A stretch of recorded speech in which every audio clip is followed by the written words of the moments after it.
નામદાર સુપ્રીમ કોર્ટના આદેશથી જે જાહેર રોડ રસ્તાઓ છે એના ઉપર ધાર્મિક દબાણો દૂર કરવાની બાબત છે અને આ પ્રશ્ન છેલ્લા 2 વર્ષથી હતો અને ઘણા વખતથી ચર્ચામાં પણ હતો.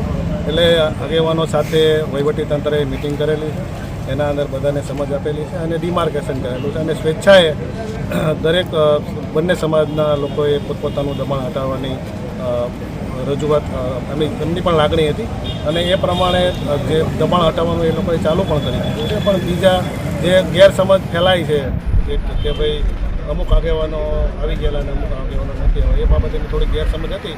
પણ જે મંદિર જે તોડવાનું વહીવટીતંત્ર તોડવા આવે કે કાંઈ કરે એ પહેલાં જાતે જ તે આપણે જેટલું ડિમાર્કેશનવાળું છે તે હટાવી લઈએ એવો એક એમની ભાવના હતી.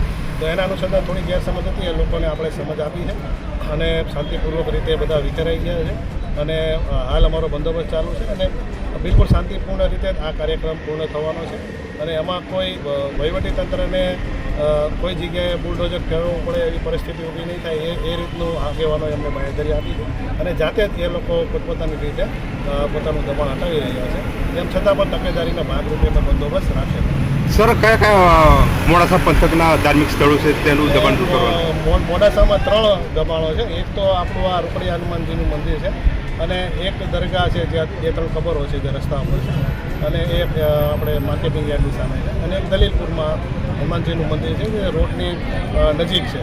તો એ 3 દબાણો છે. ત્રણેય જ આગેવાનો છે, ત્રણેય મંદિરના એમની સાથે મિટિંગ થઈ ગઈ છે અને એ સ્વેચ્છાએ એ લોકો દૂર કરવાના છે.